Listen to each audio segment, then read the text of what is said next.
Sriwijaya berdiri dan menjadi pusat kebudayaan serta pusat ilmu Buddha terutama yang beraliran Hinayana dan Mahayana. Sriwijaya adalah kerajaan besar Nusantara yang kekuasaannya tersebar sampai ke Kamboja. Majapahit adalah kerajaan besar setelah Sriwijaya. Majapahit berasal dari nama buah maja dan rasanya yang pahit. Buah itu ditemukan anak buah Raden Wijaya. Kejayaan Majapahit mencapai puncaknya pada masa Raja Hayam Wuruk dengan mahapatihnya Gajah Mada. Gajah Mada mengucapkan sumpah palapa, semacam perjanjian untuk tidak bersenang-senang sebelum mempersatukan Nusantara. Laksamana Cheng Ho melakukan pelayaran ke Nusantara. Pelayaran itu menghasilkan akulturasi budaya antara orang Cina dan penduduk lokal. Jejak akulturasi itu dapat ditemui di dalam kesenian dan kebudayaan, serta beberapa jenis bangunan peribadatan. Portugis yang masuk ke Nusantara sejak 1511 telah banyak meninggalkan jejak budaya, salah satunya adalah jenis musik roncong yang dicampur dengan gitar khas Portugis. Di samping persebaran agama Kristen oleh Franciscus Xaverius, Portugis banyak meninggalkan perbendaharaan kata, yang sampai saat ini kata itu masih dipakai. Pada tahun 1595, Belanda pertama kali melakukan pelayaran ke Hindia Timur dengan 4 kapal dan 249 awak kapal, di bawah pimpinan Cornelius de Houtman. 1602 Maret, terbentuklah VOC. VOC sebenarnya adalah jalan tengah yang ditempuh oleh kerajaan Belanda untuk meredam persaingan tidak sehat antar perusahaan untuk menguasai perdagangan ke Nusantara. Setelah berdiri selama 198 tahun, pada 1 Januari 1800, VOC secara resmi dibubarkan. Pembubaran VOC ini disebabkan oleh banyak hal, salah satunya adalah korupsi di dalam VOC sendiri. Melalui perjanjian Kew, Belanda menyerahkan kekuasaan bekas jajahannya ke kerajaan Inggris. Kemudian Thomas Stamford Raffles dipilih menjadi perwakilan Inggris di Jawa. Ia kemudian menulis buku yang fenomenal, yaitu History of Java. Pada tahun 1825, Perang Pangeran Diponegoro berlangsung dan berakhir pada tahun 1830.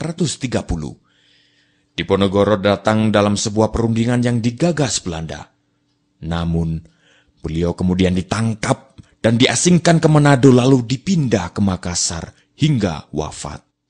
Mei 1908, berdirilah organisasi modern pertama yang didirikan oleh Dr. Sutomo, Dr. Cipto Mangunkusumo, Dr. Rajiman Wediodiningrat, dan Dr. Wahidin Sudirohusodo. Organisasi itu bernama Budi Utomo. Sarekat Dagang Islam didirikan pada tahun 1910 oleh Tirto Di Suryo. Sebelumnya, pada tahun 1903, ia berhasil mendirikan surat kabar pertama dengan nama Sunda Berita, yang didanai dan dijalankan oleh orang pribumi. Tahun 1911, Haji Samanhudi, seorang pedagang batik dari Surakarta, mendirikan Sarekat Dagang Islam di Surakarta. Di Surabaya, HOS Cokroaminoto mendirikan cabang dan segera menjadi besar dan meluas di bawah pimpinan Cokroaminoto. SDI kemudian berubah nama menjadi Sarekat Islam. Pada tahun 1911, EFE Dowisdekker atau Setiabudi, Cipto Mangunkusumo, Suwardi Suryadiningrat atau Ki Hajar Dewantoro mendirikan Indisci Party. Tahun 1912, Kiai Haji Ahmad Dahlan mendirikan organisasi Islam modern pertama, yaitu Muhammadiyah atau Jalan Muhammad. Organisasi ini memberikan pengaruh besar hingga saat ini. Pada tahun 1927, tanggal 4 Juli, Soekarno dan Al-Gemini Study Club mendirikan Partai Nasional Indonesia. Munculnya organisasi adalah penanda bagi perjuangan yang mengedepankan nasionalisme. Puncaknya adalah Sumpah Pemuda, Oktober 1928. Tokohnya adalah Muhammad Yamin. Pada bulan Maret 1942, Jepang menangkap Gubernur Jenderal Belanda. Saat itu pula runtuhlah kekuasaan Belanda.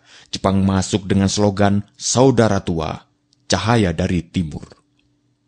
Bulan Maret 1945, Jepang membentuk Badan Penyelidik Usaha Persiapan Kemerdekaan Indonesia sebagai upaya pemberian kemerdekaan. 1 Juni, Soekarno mengemukakan dasar negara Pancasila, 5 dasar yang akan menjadi falsafah resmi Indonesia merdeka. 15 Agustus, Jepang menyerah tanpa syarat. Setelah sekutu membom Hiroshima pada 6 Agustus 1945. Pada saat itu terjadi kekosongan kekuasaan karena sekutu yang mengalahkan Jepang tidak melakukan penaklukan terhadap Indonesia. Sementara itu Jepang masih berkuasa, namun telah menyerah. 16 Agustus, Soekarno-Hatta diculik para pemuda dan dibawa ke Rengas Dengklok. Para pemuda mendesak Soekarno-Hatta untuk segera menyatakan kemerdekaan. Tanggal 17 Agustus, dibacakanlah proklamasi yang dirancang Soekarno dan beberapa tokoh di rumah Soekarno. Dikibarkanlah bendera merah putih yang dijahit oleh Ibu Fatmawati, istri Soekarno. Hal-hal yang mengenai pemindahan kekuasaan dan lain-lain diselenggarakan dengan cara saksama dan dalam tempo yang sesingkat-singkatnya. Jakarta, 17 Agustus 1945, atas nama bangsa Indonesia, Soekarno-Hatta.